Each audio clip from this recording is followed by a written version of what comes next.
My name is Dr. Royal DeLegge. I'm the Environmental Health Director for the Salt Lake Valley Health Department.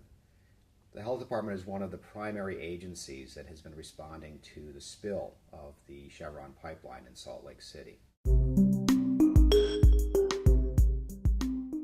One question that we received is how this spill will adversely affect the ecosystem in Salt Lake City. The spill is entirely confined within the city limits at this point, and we don't expect it to travel beyond that into the Great Salt Lake. But it has done some significant damage to the local ecosystem, particularly to the fish and the fowl who reside in and on the waters. Red Butte Creek and the Jordan River are the affected waterways, and the fish in those waters in Red Butte Creek have largely been killed off and adversely affected as well in the Jordan River north of the point at 1300 South, where the Red Butte Creek enters the Jordan River and flows northward from there. At least 200 waterfowl have been collected that have been oiled because of the spill and have been taken up to the Hogle Zoo and cleaned. Some fowl have died.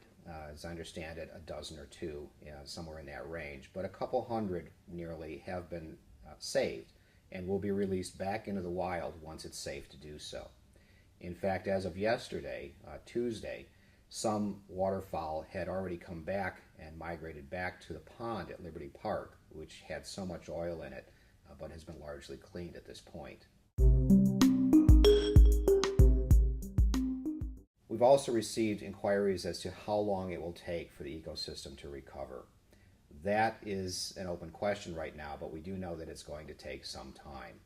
While the vast majority of the oil has been removed from the creek and the Jordan River, from the waters that are flowing there, there's lingering oil contamination on the banks of those watercourses, the rocks, the soil, the sand and silt in the bottom of them. And that's going to have to be actually scrubbed out. That's going to take many months. Chevron is at this point planning for the entire summer and into the early fall for that work to continue. Local agencies such as the Health Department, the city, and the State Division of Environmental Quality will be monitoring that work. The EPA is also involved.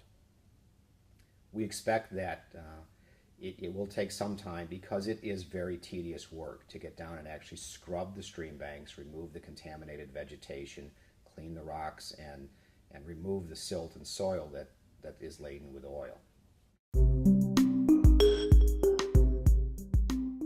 A question that's been asked quite a bit is our drinking water safe? Is there a problem with this spill contaminating the drinking water in Salt Lake City? And the simple answer is no. There is no danger that this will get into the drinking water. There are no drinking water sources that are anywhere near the spill event, the Red Butte Creek or the points of the Jordan River that have been contaminated. So the drinking water system is entirely isolated from this event, and there is no danger to that. One of the things that we've been dealing with quite a bit is residents who live along Red Butte Creek and the Jordan River and near Liberty Park, where the pond had initially collected so much oil. Concerns about breathing the vapors of the volatile organic chemicals that have come off of the oil spill. And we have done some monitoring. The city and Chevron have had people in place doing air quality monitoring. The primary concern that was expressed from residents in those areas was the presence of benzene, and no monitoring stations at this point have registered any amounts of benzene. There's been no detectable amounts. Benzene is a concern because it's a cancer-causing chemical with prolonged exposure.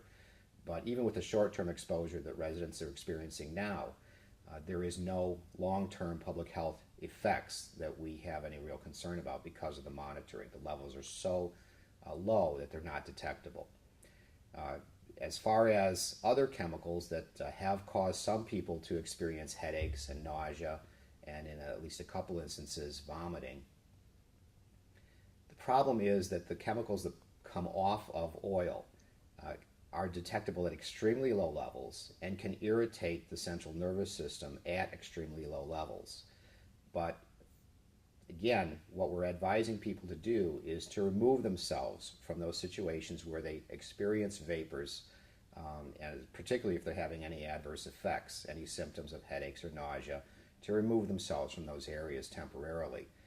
Chevron has made a commitment to residents who are affected that if they seek temporary shelter, go to a hotel for a period of time to get away from the vapors, that Chevron will cover all of those costs. All you need to do is maintain your receipts and turn them into Chevron.